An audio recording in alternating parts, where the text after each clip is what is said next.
Hello and welcome to another episode of Wellness with EAC. I'm your host, Nicole Guanzura, and as always, it's such a distinct pleasure to be your host. On this podcast, we talk about all things career wellness. Think about your professional development with wellness in mind. Who am I? I'm a mom, I'm a wife. I have two tiny humans, super adorable, that are going back to school right now. Hallelujah, praise the Lord. So I have a little more quiet work time.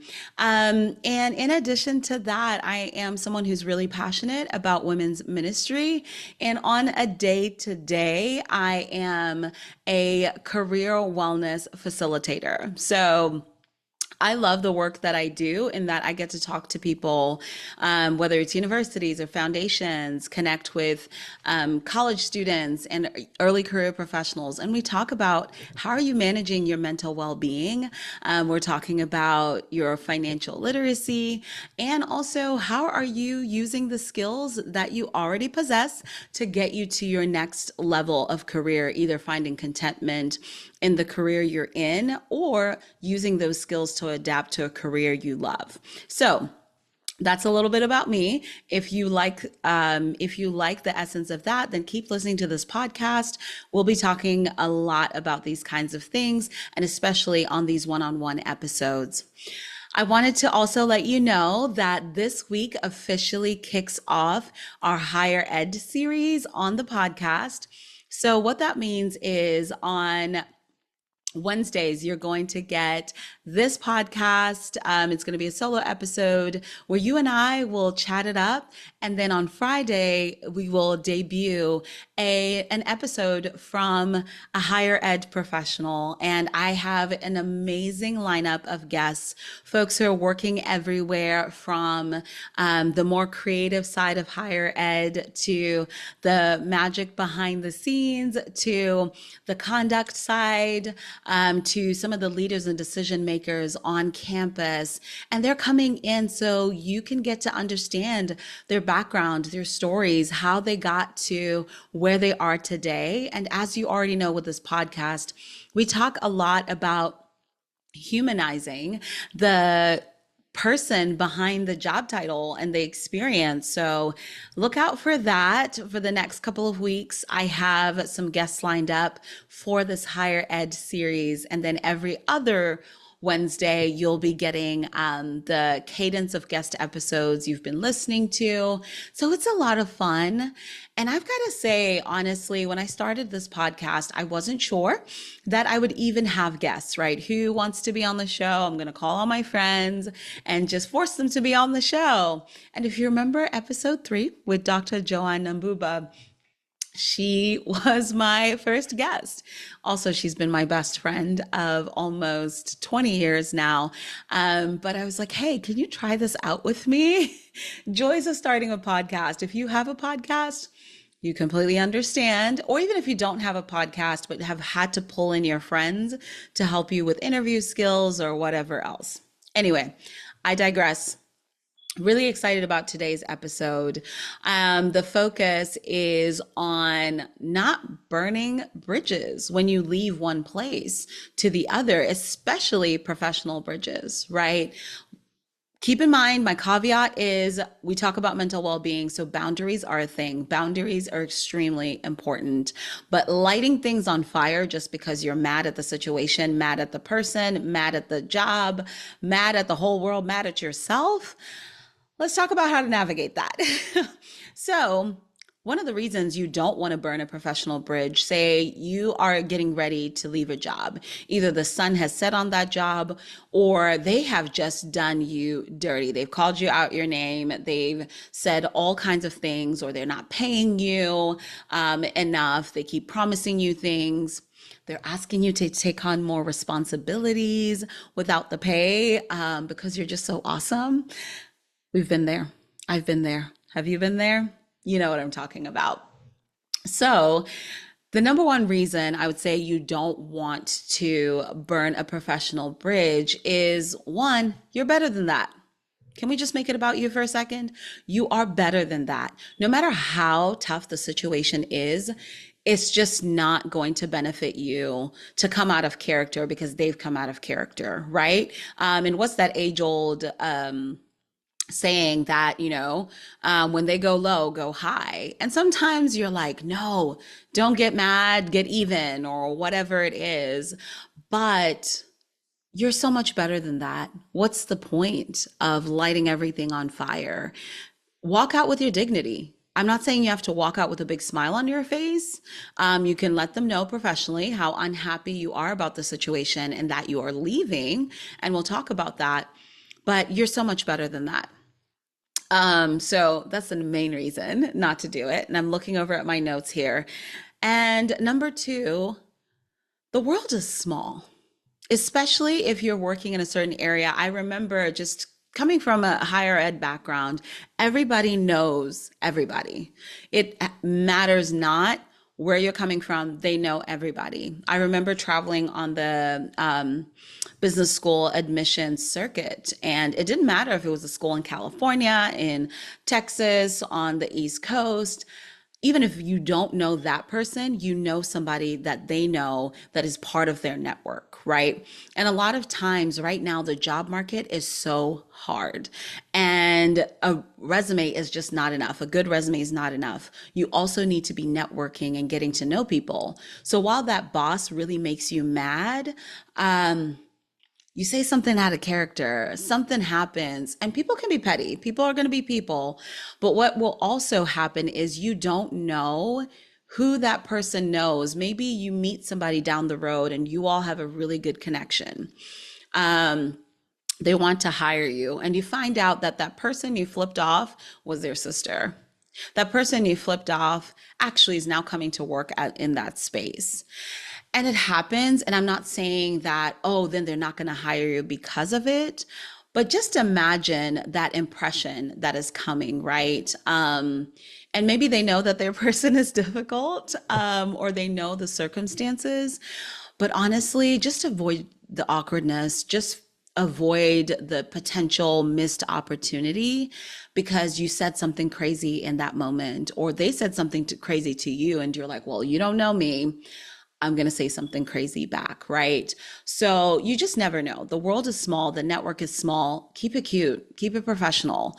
And honestly, sadly, sometimes too, I think there's the stereotypes that come along. I'm going to speak from personal experience, just as a woman of color, that there's certain characteristics that people may expect from me in terms of reactions when things are going negatively, right? If you haven't watched Diary of a Mad Black Woman, right? Stereotypical in the name, or, oh, okay, what's going to happen, right? Or hell hath no fury like a woman scorned. There's all of these things about, well, this is how women should react. This is how people of color will react. And so I always tell people, I'm like, you go crazy, you say something loud, you pop off at somebody, and then instead of them being the problem, you all of a sudden are labeled with that. And that's not your burden to carry. Refer back to number one. You're better than that. And it's like, oh, it doesn't matter. It's their opinion, whatever else, but you're still better than that. You don't know who they know. Not that it matters necessarily because they're going to introduce you, but you want to keep it cordial enough because maybe you may need a reference later on once things have cooled down years later. Or you might need access to something while you don't have to be friends, right? The situation went bad, but just keeping it cordial, just so if there's a connection, if you need something else, there is a way to kind of make that reconnection if necessary, or honestly, you just maintain your character. That person will have nothing bad to say about you. And if they do, it's of their own volition and doing because they can't admit their own wrongdoing. So that's number two. Number one, you're better than that. Number two, the world is so much smaller. And then number three, the reason why you don't want to burn a bridge is there's just other ways to leave a job. Do y'all remember that trend where people would just draw on cakes, write on cakes, I quit? And people were doing antics, jumping off of things, doing all kinds of things to just announce, I quit, I'm never coming back here. And they'd say all kinds of things. You make a decision about where you're going next and how you want to navigate through life, but there's just other ways to do it, right? You can write a really strongly worded, professional, please don't react to me that way anymore. Don't treat me that way anymore. And as a result of the way you have spoken to me, as a result of X, Y, and Z, because you've documented the actions or lack thereof, I'm giving you my notice, right? And in some places, I know the professional standard courtesy is 2 weeks, but there's some places where you might not be able to give the 2 weeks. It might be effective immediately. Or some places, they're going to be petty back and tell you, you've given us 2 weeks, but guess what? How about you pack up your stuff today? Right. And it's just a tough situation. So I would say there's other ways to do it. There's other ways to quit besides the rage quitting. You can do a letter, like I recommended. Have a conversation, right? This is part of professional life. You're going to have tough conversations. Just slipping away from something won't allow you to learn something about yourself or discover a strength about yourself. I think it's really important to just go ahead and have a conversation, no matter how tough it is. And you can rehearse it in your head. You can rehearse it with a friend or a colleague, and it might not go the way you want, but you can control how you react to the situation. How the other person reacts, that's their own business. Do an exit survey. Share the information, the reason why you're leaving, and all of that in the hopes that maybe it'll help the next person. But there's just so many different ways to do it. And again, I'm not saying you have to leave with a big old smile on your face and say, oh, well, thank you, even though they tortured you, right? We need to leave space and make room for that. But I know that every job that I have decided to leave, I just haven't found it necessary to burn a bridge. We may never speak again. I may never need your recommendation because I may ask a colleague. I may ask the boss before that. I may ask this or that. But it's just not necessary. And I'm not going to give you an opportunity to misspeak over my character. I'm going to maintain who I am in the hopes that you learn a thing or two, or just setting an example for the next person after that, right? So I love your thoughts. What have you ever quit a job before? Have you ever burned a bridge? How are you feeling after the fact? Did you regret it? Were you happy you did it in the moment? Did you reflect on it later? Share in the comments. What do you think about that? So really, in essence, for this conversation, I really just wanted to share the couple of reasons why it's just not necessary to do that. But more than anything, because I was having a conversation with a colleague who was telling me that, someone just quit a job because times are difficult and they just decided not to have a conversation. Maybe that could have been resolved. And that's a skill. That's a professional skill to have the conversations, to sort through whatever issues may be happening, to go through the proper reporting channels, to document these things. Because honestly, even when you're looking at another job and the pay is so much higher, the compensation package may not be that great, or maybe it is. But I truly believe that the grass isn't greener on the other side. It's greener where you water it, right? So as you are deciding, am I going to leave a place? Okay, what kind of action items have I taken? I'm not saying if you're not in a safe space, obviously you need to get out of there. You need to find a different situation. Sometimes if you need the money so desperately, sometimes we let ourselves be tortured longer than we need to, because we've got to put food on the table. And it's a really tough situation. I think it's a universal situation. However, if you are able to start finding a way, right? And I'm the kind of person, I'm like, I've got to do what I've got to do to feed my family. So if I'm quitting a corporate job or I'm quitting wherever I'm working because it's such a toxic environment, I'll go stock shelves somewhere. Find me overnight at Target getting an employee discount, right? Because I've just got to do something and take a break. But also, it's not above me to make sure I'm providing for my family. If that is a situation, that's what I've got to do. I've got to take a job that just gets me to a means to an end until I can figure something else out. Because guess what? I'm figuring that out while I still have all my senses in my head, while I'm still on this side of heaven, versus being in such a space where it will eventually just put you in the darkest spot of your life. Or sometimes we have this spotlight view or fuzzy view of, if I leave a job, I need to have something left. I need to have something on the other side. If I leave this job, I need to have the next best opportunity.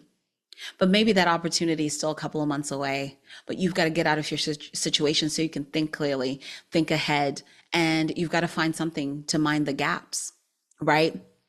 I was that person who left my job with no plans. I just needed a break. And graciously, my husband works full time, and he's in a steady job. So it allowed us to make that decision. We had savings, so it allowed us to make that decision. But what was more important, I talk about this all the time, I'm like, it was going to be my mental health or my job out of the window. And one of them had to go, and soon. So I'm here. So clearly it was my job that went out of the window. So all of this to say, right now, because I didn't light up a bunch of bridges, there are people I can still have conversations with. There are people I can still network with. There are people who might keep me in mind for certain things, or even if they don't, it's still, they can't come and talk about me outside of my character because I'm better than that. And I was able to show them, and hopefully they also learned a thing or two about how they approach others.